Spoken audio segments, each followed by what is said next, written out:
Muy buenas a todos de nuevo.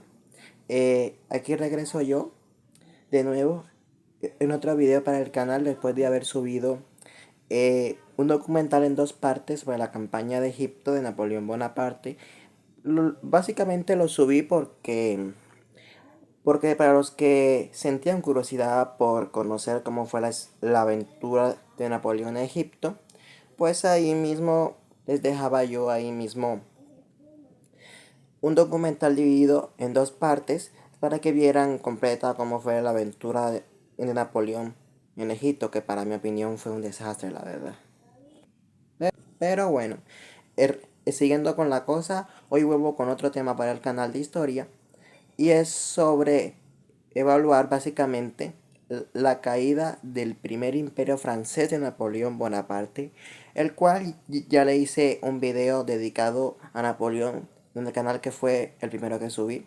Pero aquí vamos a estudiar poco a poco cómo fue la evolución del primer imperio francés hasta su caída y luego vamos a hablar de las decisiones que tomó Napoleón para contribuir a la caída de su imperio y ver si él fue realmente el responsable a sí mismo de la caída de su imperio.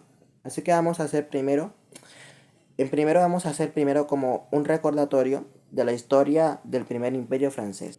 Bueno, a principios del siglo XIX Francia estaba ya resurgiendo ya como una potencia, un poco después de la Revolución Francesa de 1789, que había dejado al país en una situación económica, política plenamente demasiado mala.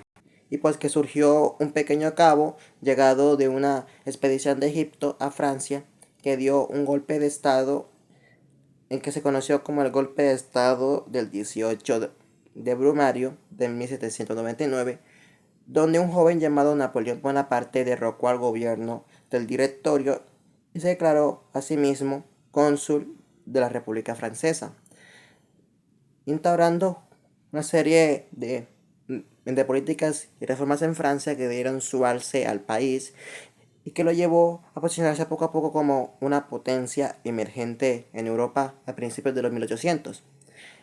Hasta que en 1804, por tantas proezas, Napoleón decidió que Francia debería ser considerada como un imperio por sus grandes proezas económicas, políticas y militares también.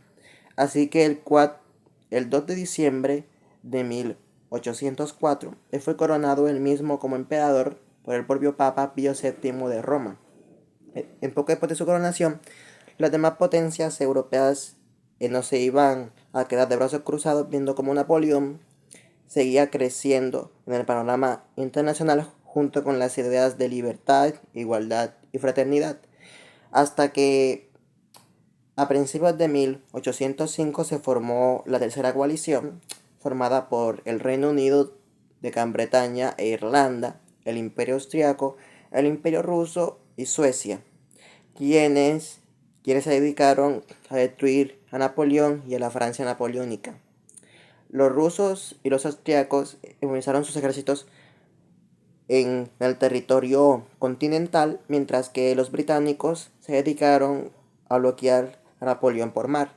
Y Napoleón, como era muy bien jugador, decidió mover sus tropas desde Bolonia, en donde las tenía listas para poder invadir Gran Bretaña, hacia el centro de Europa para poder enfrentarse a las fuerzas austriacas y rusas. Y logró derrotar a los austriacos en la batalla de Ulm. Poco después, los austriacos se retiraron y se unieron con los rusos. Y Napoleón se vio obligado a pelear con dos ejércitos numéricamente superiores al suyo, en la batalla de Austerlitz, también conocida como la batalla de los tres emperadores porque van tres emperadores involucrados: Napoleón, el emperador Francisco José I de Austria y el emperador Alejandro I de Rusia. Y esto terminó en una gran victoria de Napoleón, consolidándose como un gran genio militar y destruyendo así la Tercera Coalición. Pero en todo fue victoria, ya que ya que poco antes de la batalla, el almirante inglés Horatio Nelson había derrotado a la armada francesa y española en la batalla naval de Trafalgar cerca de Cádiz, España, hundiendo a pedazos a la flota francesa y española, eliminando completamente alguna esperanza de Napoleón de poder invadir algún día en Gran Bretaña. Pero bueno, un poco después de eso, a principios de 1812, no, no, perdón, me adelanté mucho, disculpen un momento. Pero bueno, como iba diciendo, en 1807 se formó una nueva alianza antifrancesa formada por Prusia y Rusia. Y Napoleón decidió enfrentar a los prusianos primero, derrotándolos en la batalla de Jena. Y después se enfrentó a los rusos en la batalla de Friedland.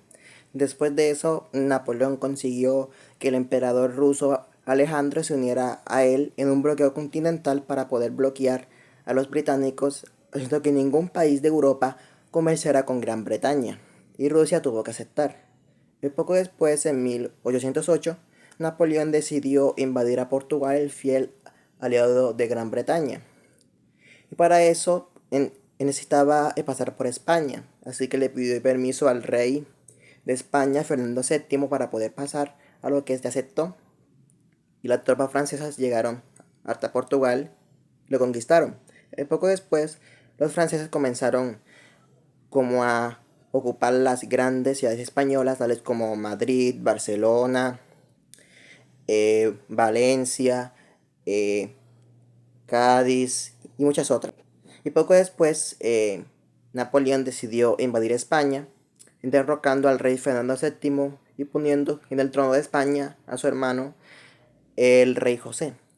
Pero los españoles no se iban a quedar de brazos cruzados y decidieron enfrentarse a los franceses en la Guerra de Independencia Española, que duraría hasta 1814. Mientras tanto, Rusia había decidido en desbloquear el bloqueo continental a Gran Bretaña y traicionar a Francia. Así que Napoleón respondió militarmente invadiendo Rusia con un ejército de más de 600.000 hombres en 1812 y derrotó a los rusos en la batalla de Borodino y llegó a Moscú, en donde encontró una ciudad desierta, y a los pocos días los rusos quemaron completamente Moscú, dejando sin provisiones a Napoleón, quien tuvo que retirarse y fue perseguido y emboscado por los rusos, quienes lo obligaron a retirarse de Rusia completamente. Un poco después de eso, en 1813, en todas las naciones de Europa, Gran Bretaña, Austria, Prusia, Suecia, Dinamarca, Rusia, España, que aún seguía luchando con los españoles en la península ibérica, también se unió para poder enfrentar a Francia, derrotando a Napoleón en la batalla de Leipzig, en donde Napoleón fue completamente derrotado y obligado a abdicar del trono de Francia, exiliándose a la isla de Elba. Y así fue como terminó el primer imperio francés. Ahora, después de haber dicho un resumen de la historia del primer imperio, sería bueno hablar de las decisiones que tomó Napoleón para poder en considerarlo culpable o no de la caída. Yo considero que el primer error que cometió Napoleón fue confiarse mucho en su ejército, ya que Napoleón confiaba mucho en sus hombres después de la batalla de Austerlitz y, y empezó como que a confiar mucho en los soldados y a pensar que cualquier cosa que no pudiera resolver por la vía diplomática lo haría mediante la acción con su ejército.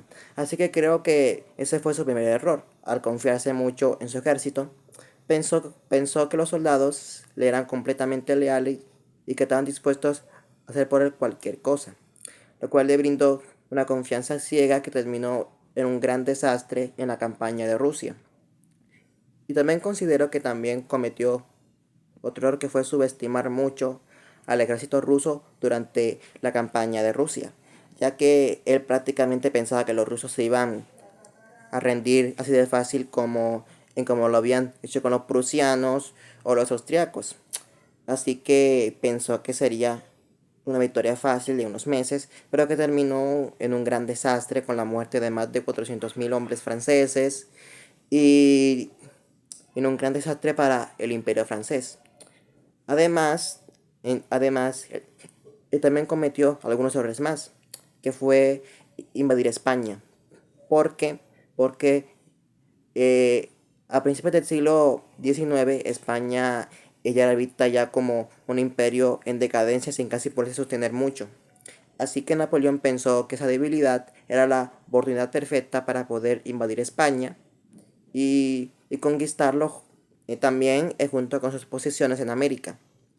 Pero al final los españoles dieron pelea mucha durante 6 años. Así que este también fue un gran error por parte de Napoleón Bonaparte, que fue también subestimar la capacidad de los españoles para poderse defender de él, confiando mucho en sus soldados.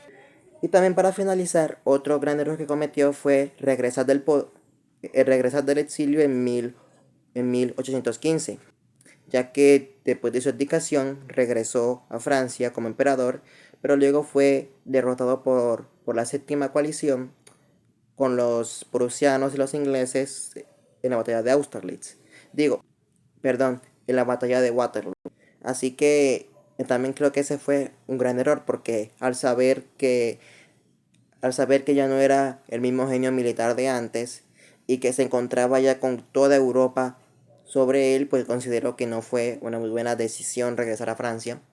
Eh, yo que él y me habría quedado en la isla ahí tranquilito, pero no, él decidió regresar y recuperar su puesto, lo cual terminó en una gran derrota y también que fuera enviado muy pero muy lejos al Cuervo de África en la isla de Santa Elena. Así que también creo que también fue un gran error por parte de Napoleón regresar a Francia, involucrarse en la guerra en, en Rusia, en confiarse mucho en su ejército, invadir España y también añado un quinto error que también cometió, que fue también subestimar también la capacidad de Europa para poderse en su contra, ya que después de la campaña de Rusia toda Europa se puso contra él, lo cual hizo que él subestimara mucho la capacidad de su ejército para poder repeler a toda Europa. Así que fueron 5 errores que Napoleón cometió que le llevaron a la caída propia de su imperio francés. Así que bueno chicos, este fue el video. Espero mucho que les haya interesado el tema. Y sin más preámbulos, nos vemos en otro video. Chao.